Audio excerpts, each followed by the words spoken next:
Salve galera! 3 meses sem postar vídeo histórico no canal. Foi um trabalho árduo, 4 meses e meio fazendo pesquisa, mas consegui chegar a mais um vídeo histórico no nosso canal. A galera me perguntando muito no WhatsApp, Instagram, Facebook, perguntando pelo YouTube, cadê o vídeo histórico do Jujutsu? A gente quer saber a origem do Jiu-Jitsu brasileiro, não tem vídeo nenhum em português no YouTube. Então eu pesquisei, trabalhei, estudei bastante.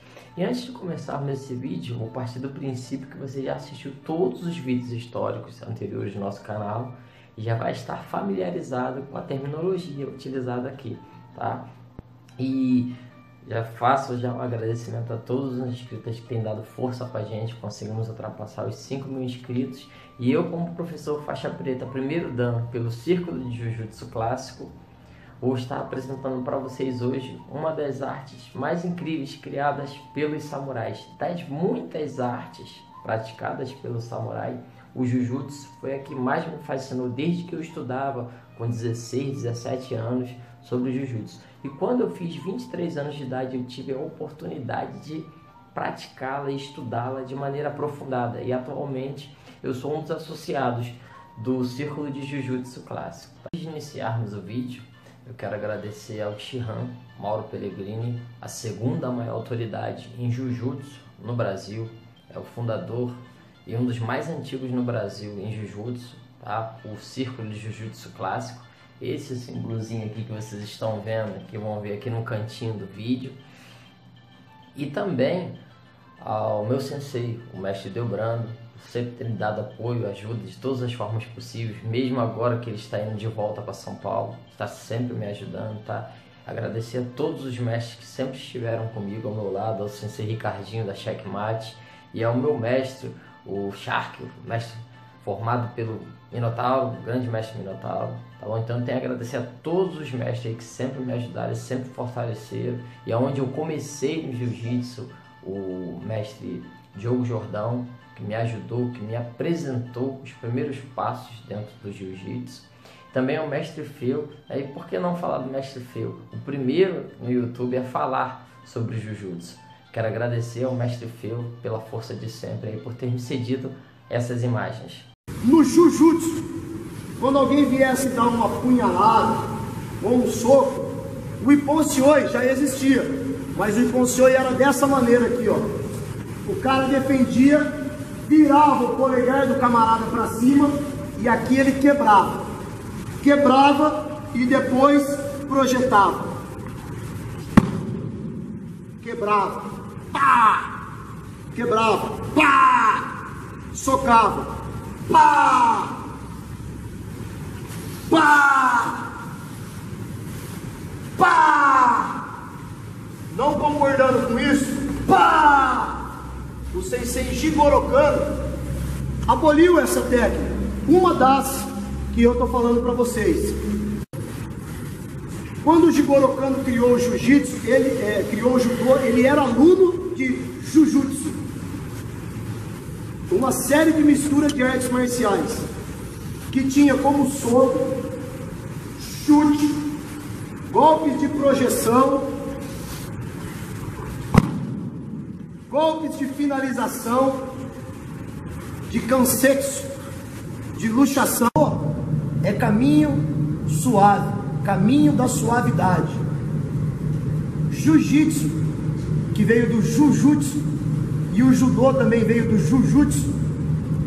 Quando o mestre Jigoro Kano, criador do Jiu-Jitsu, do Judô, não concordava com algumas técnicas do Jujutsu, ele aboliu muitas técnicas do Jujutsu, que eram técnicas de estrangulamento, de chave, de socos e pontapés, de projeção. Ele aboliu parte disso. A arte que foi proibida pelo imperador Hirohito. O Jiu-Jitsu era proibido, entendeu? Eu acho que na época, antes do Hirohito, do imperador Hirohito, foi proibido se falar no nome até de Jiu-Jitsu. Bora pro vídeo.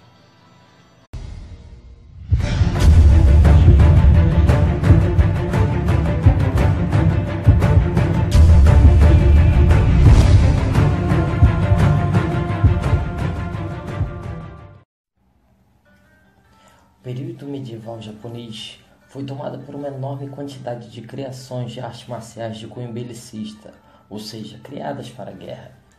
E entre as classes das artes marciais desarmadas, a que mais se destacou no Japão antigo foi o karatê, muito eficiente para combate corpo a corpo, utilizando golpes traumáticos. Mas os samurais, que eram servidores da classe militar, só utilizavam armaduras quando iam para a guerra, e no dia a dia andavam portando somente armas de costume, como katana, wakizashi, tanto, shurikens. E muitas vezes, quando esses samurais eram surpreendidos por algum infrator louco, era comum que o combate tomasse proporções de grappling, ou seja, proporções de agarramento.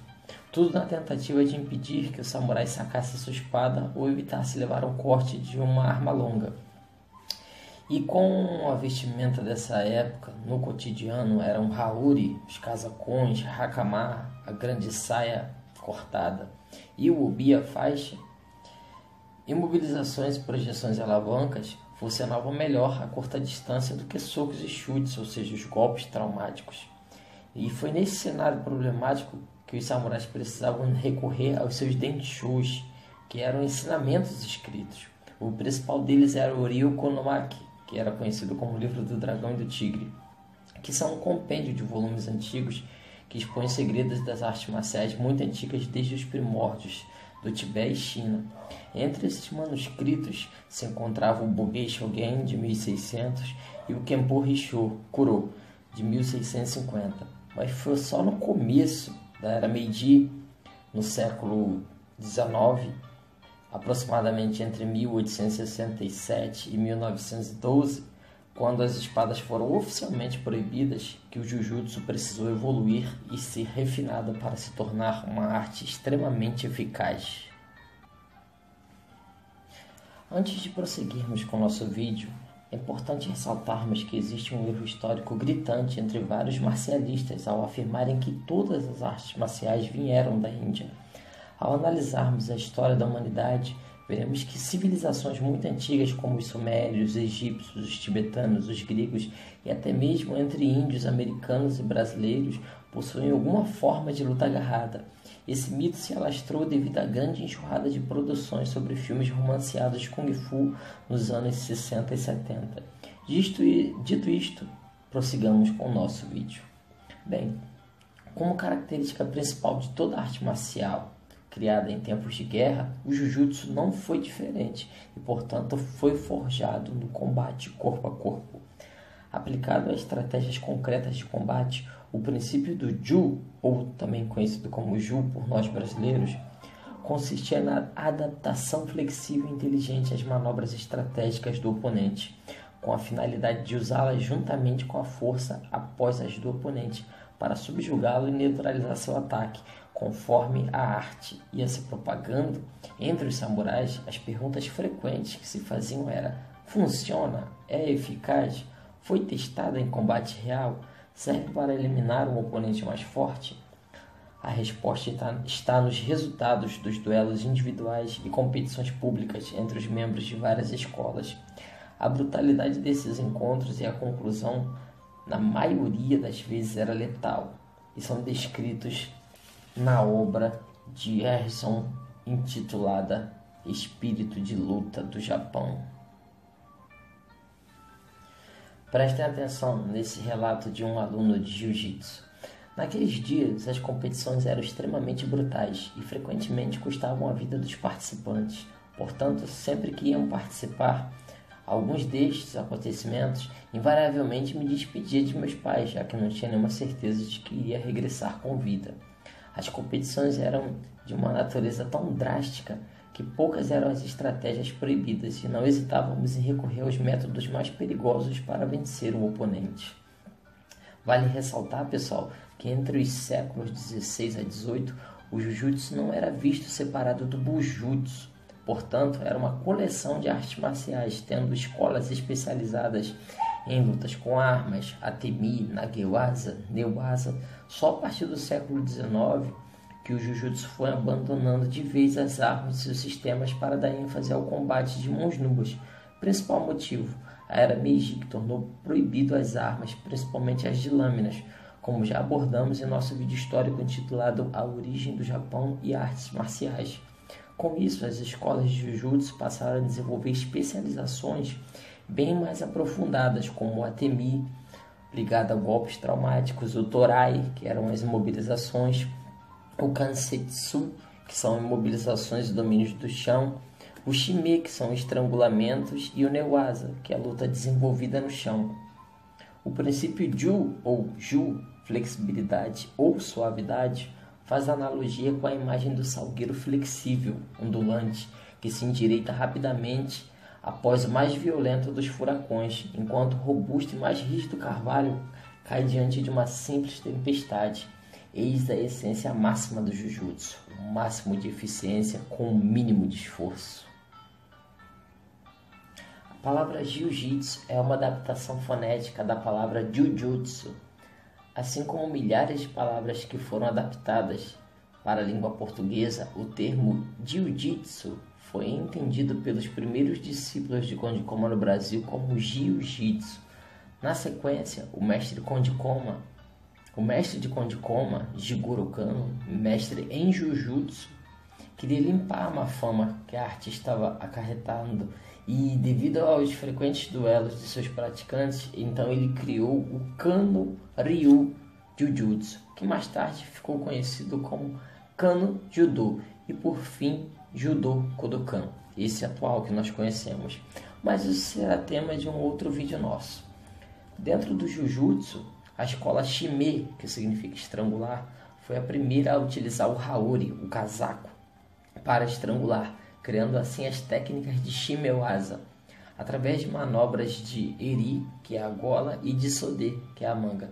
Passou a adaptar as técnicas fazendo pegadas no pano, posto que nesse período os kimonos eram curtos e leves, como fontes fílmicas e fotográficas já comprovaram.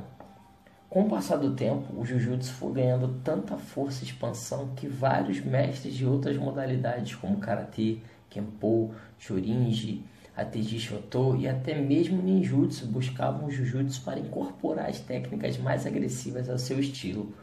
Oriundo do Bugei e seguindo as tradições do Bujutsu, o Jujutsu tornou-se uma arte marcial extremamente eficaz ao mesclar elementos do Kenpo e Taijutsu, mais tarde vindo a incorporar técnicas avançadas de Aikijutsu e técnicas de Sumo, seguindo a doutrina do Haragei.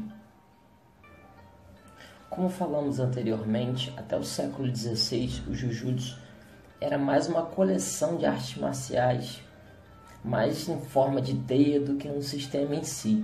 Nessa época, o objetivo da forma ativa de centralização do Jujutsu era claramente o de coordenar os poderes combativos dos Bushins, até o ponto de todos os termos empregados pela doutrina do Bujutsu, carentes de sentido, fossem empregados numa doutrina maior, ao invés de serem consideradas individualmente, e adquirirem significado ao misturá-los. Essa fusão criou o que mais tarde chamaríamos de Aikibudo, que também será destacado num próximo vídeo aqui no canal. Manuscritos antigos de Jujutsu tentaram analisar os fatores internos do Bujutsu, apresentando uma lista de termos que iam desde camadas mais internas da personalidade humana, elementos físicos e musculares, profundos conhecimentos em anatomia e outros estudos que hoje em dia são conhecidos como biomecânica e cinesiologia. Assim, o Jujutsu foi sendo aprofundado de uma forma tal que resultou numa superioridade de combate, fazendo com que até mesmo os samurais cavalarianos, ou seja, os de maiores elites, decidissem se aprofundar na habilidade flexível técnica, na época chamada de Jujutsu, ou habilidade técnica flexível. A arte que mais tarde sofreria grandes interpretações de diferentes Ryu-Ha, ou seja, de diferentes escolas japonesas, até chegar ao Brasil, sofrendo a adaptação fonética para Jiu-Jitsu e sendo traduzida como arte suave. Vamos falar um pouco agora sobre a dinâmica do combate. E essas interpretações surgiram a partir de assuntos e conversas entre o Shihan Mauro Pellegrini, que é a segunda maior autoridade em Jujutsu no Brasil, e o meu sensei, o Shidoshi Luiz Castro. Então, se pudéssemos implantar o Jujutsu dentro de um pacote de informações, podemos enxergar o Bugei como a mãe do Jujutsu e o Bujutsu como seu pai. O Jujutsu é uma das modalidades dentro do Bugei, da arte da guerra.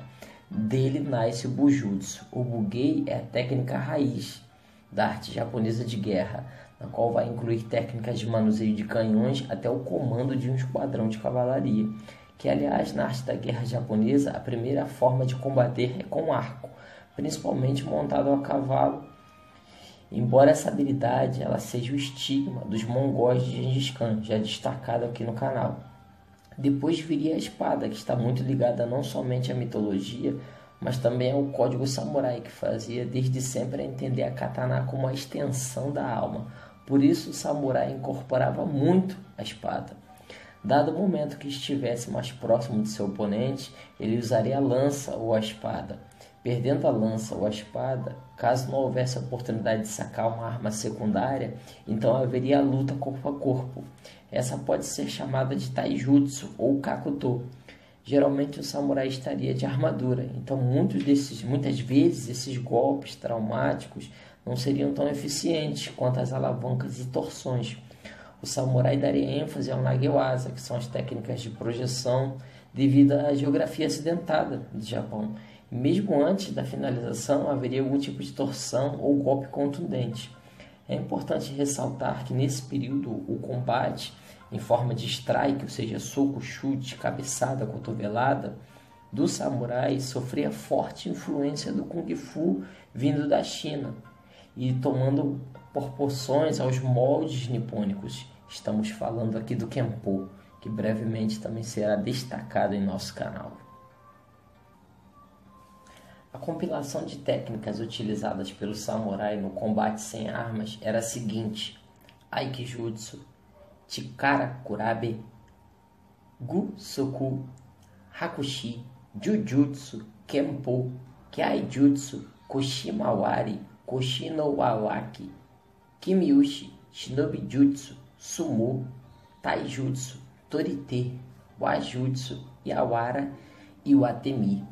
Mais tarde, no período Edo, tudo que outrora foi conhecido como Bugei e Bujutsu passou a ser chamado de Budô, como já destacamos aqui em nosso canal. O período Edo foi um período em que houve um alto índice de alfabetização no Japão e também renovação cultural. A elite samurai tentou se aproximar ao máximo possível do budismo para tentar unificar o Japão sob a égide de um país forte e coeso. É importante ressaltarmos que desde o século XVI, o que hoje conhecemos como Jujutsu sempre esteve presente na cultura samurai. Embora hoje em dia o Jujutsu seja muito mais conhecido na Europa do que no próprio Oriente, devido à influência de inúmeras gremiações criadas na primeira metade do século XX. Jujutsu, Jiu-Jitsu, Jiu-Jitsu e Judô, no que tange a luta corpo a corpo desarmado, podem ser compreendidas como artes irmãs. O que muda é a interpretação, o ênfase que cada uma delas aplica a cada técnica. O Budô presente em todas elas e principalmente ao estigma que foi criado em cima delas. Por exemplo, quando se pensa em Judô, lhe vem à cabeça o Nagewaza, ou seja, as projeções. Mas no Judô também existe o Newaza, que é a luta de chão, que atualmente é de domínio do jiu-jitsu brasileiro. E quando você pensa em jiu-jitsu, lhe vem à mente dois lutadores agarrados no chão, certo? Mas o jiu-jitsu é herdeiro do jujutsu e a luta começa em pé, com a diferença que com o passar dos anos a parte traumática de socos e chutes e pontapés foi eliminada. Uma curiosidade que vocês talvez não saibam é que a minha arte raiz que treino há mais de 20 anos, o Ninpo, é a mesma técnica, a mesma terminologia para os golpes, só o que muda é a interpretação, pois o código samurai, ou seja, o Bushido, ele é oposto ao código dos ninjas, ou seja, o Ninpo. E daí proibirá de usar certas técnicas nas sombras e no calar da noite, como fazia o guerreiro ninja, que pertencia a um clã que na época agia mais como se fosse uma sociedade alternativa. Isso aconteceu por outras influências além do Japão, como a cultura tibetana.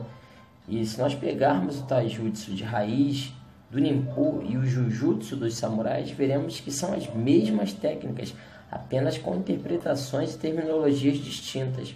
E é por isso que as escolas de ninjutsu como a Kuromaru, a Kanakuna, a Akai, treinavam não somente o Ninpo, mas também as antigas tradições samurais, ou seja, o Jujutsu. E para finalizar, você deve estar se perguntando, mas por que o Jiu-Jitsu é chamado de arte suave, assim como o Jujutsu? O conceito central de Jujutsu de raiz segue 3 linhas de comando. No Atemi são as distâncias e pontos sensíveis para aplicar os golpes traumáticos. No Nagewaza nós temos a queda, parte do princípio de abalar o centro de gravidade do oponente para provocar seu desequilíbrio e levá-lo ao chão. E por último, o Newaza, a luta de chão, que passou pelo Kanakuna Jutsu e Kosen Judo, até se tornar o nosso Jiu-Jitsu brasileiro. E é sobre essa parte que mais nos chama a atenção, pois ela é baseada em alavancas. Das dezenas de alavancas que o corpo humano possui, o Jiu-Jitsu na luta de solo trabalha em cima de 3 alavancas principais. A alavanca vertebral, localizada na coluna cervical, a alavanca escapular, localizada na coluna torácica, e a alavanca pélvica, na região da coluna lombar. Em um conhecimento básico de física, entendemos que uma alavanca tem basicamente 4 componentes: o braço de alavanca, o eixo, um ponto de força e um ponto de resistência. E foi com a junção de todos esses elementos que fez com que o Jujutsu se tornasse a arte mais praticada pelos samurais durante séculos, dada a sua extrema eficiência. E para finalizarmos, conceituar o que é Jujutsu é uma tarefa nada simplória, pois é preciso avaliar momento, local e situação histórica. A palavra pode designar tanto uma subdisciplina de um determinado clã que a praticava, como o próprio sistema integral em si. Existem diversas diferenças do Jujutsu praticado no período Sengoku para o Jujutsu da Era Edo, por exemplo. Mesmos estilos de um mesmo período e, ao mesmo tempo, clãs mudavam e modificavam pelo simples fato dessas famílias enxergarem a arte sob óticas opostas, como aconteceu no final da Era Edo, quando o clã Yoshida priorizava mais as armas dentro do Jujutsu, e o clã Tanaka dava ênfase às mãos nuas. O motivo disso é simples: visões e interpretações diferentes sobre a mesma arte e o melhor método de combater. Alguns clãs davam ênfase às armas, outros ao Atemi, outros às projeções, outros às torções, e outros ainda à luta de chão, outros à luta armada e por aí vai. Uma curiosidade sobre a luta de chão no Jujutsu é que quando o treinamento visava a preparação para a guerra, o discípulo aprendia técnicas utilizando estocadas com o Kaiken ou Tanto, que são as facas, as lâminas. E muitos estrangulamentos no Jujutsu e imobilizações utilizavam o Nawa, que era uma corda maior, ou o Uropu, que eram cordéis, pequenos paracordes de hoje em dia. 2 escolas especializadas nessa técnica eram a Saigo Ryu e a Takenouchi Ryu, para citarmos um exemplo. Já sistemas criados no primórdio da restauração Meiji, que foi quando as armas se tornaram de uso exclusivo do governo imperial, como destacamos aqui, possuíam menos enfoque nas técnicas belicistas, objetivando mais a defesa pessoal e os desafios entre escolas. Estou falando aqui, galera, do início das rixas entre estilos e equipes. Podemos, por exemplo, citar os duelos dos clãs Saka e o Naginata. E outra coisa, a partir daí podemos entender a mente e a filosofia dos pensadores como Yamamoto Tsunetomo e o Yagyu Munenori. Por que não citarmos Jigoro Kano e Murray Ueshiba, ambos praticantes de Jujutsu que criaram artes distintas e ao mesmo tempo tão próximas? E chegamos ao final de mais um vídeo histórico do canal. Mais para frente abordaremos outras artes marciais treinadas por ninjas e samurais e que hoje se encontram repousadas sob a forma de filosofia e arte, como o Kudo, por exemplo. Não se esqueçam de deixar aquele like para nos fortalecer. Pessoal, até a próxima!